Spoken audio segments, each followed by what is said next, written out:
បងខ្លះក៏ឃើញតែខ្ញុំផុសកាបូបតែថ្ងៃហ្នឹងខ្ញុំសុំមកបង្ហាញម៉ូដស្បែកជើងយ៉ាងស្រស់ស្អាតតែម្ដងចាខ្ញុំសុំបង្ហាញស្បែកជើងម្ដងកុំឲ្យថាំងឃើញតែម៉ូដកាបូបផុសជូនរហូតអញ្ចឹងអត់មានផុសអីផ្សេងក្រៅពីហ្នឹងទេចាបងប្អូនឥឡូវយើងមកមើលម៉ូដស្បែកជើងម្ដងគឺម៉ូដស្អាតខ្ជុតស្លាប់តបសេរីណាបងចាគាត់មើលតែប្រអប់ក៏ដឹងតែប្រែនគេមិនធម្មតាដែរចាគឺស្អាតខ្លាំងហ្មងបងជាមួយគេបើកមកវ៉ា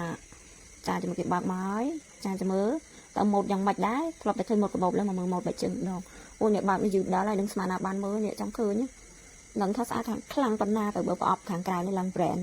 ឡើងចេញមកអូយស្អាតញាក់ស្លាប់កប់សេរីមិនដឹងថាបែកជើងហ្នឹងវាមានរូបរាងយ៉ាងម៉េចទេ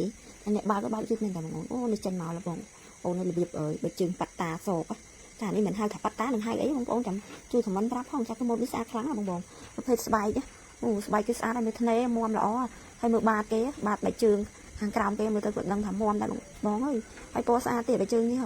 ធ្នេគេក៏មាំមើលបាតគេមើលចំហៀងមើលខាងមើលបាតខាងក្នុងគឺស្អាតខ្លាំងហ្មងបងគឺថាចេញមក brand របស់គេមែនតែជើងនេះ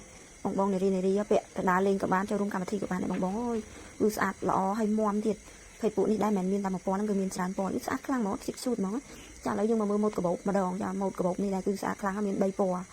បងអើយដាក់បានច្រើនណាស់នេះដាក់បានតាផងទូរស័ព្ទផងគ្រឿង make up ផងអីផងចាគេដាក់បានច្រើនទៅខាងក្នុងនេះមកខ្ជិះឈូតហ្មងបងនារីដែលជួយចិត្តស្ពាយកាបូបអីចាគឺស្ពាយម៉ូដនេះគឺស្អាតខ្លាំងហ្មងនិយាយទៅថាមិនថាមិនអីម៉ូដថ្មីស្អាតខ្លាំងសង្គ្រប់ម៉ូដហ្មងបងចង់បានចង់ឃើញខ្ញុំផុសជូនរាល់ថ្ងៃហ្មងបងចង់ឃើញម៉ូដកាបូបថ្មីស្អាតគឺចូលមើលក្នុងเพจខ្ញុំតែខ្ញុំផុសជូនរាល់ថ្ងៃហ្មងគឺម៉ូដស្អាតណាបងមើលឲ្យស្រឡាញ់ខ្លាំងហ្មងឡើងជឿជាក់ហ្មងទៅស្ពាយទៅ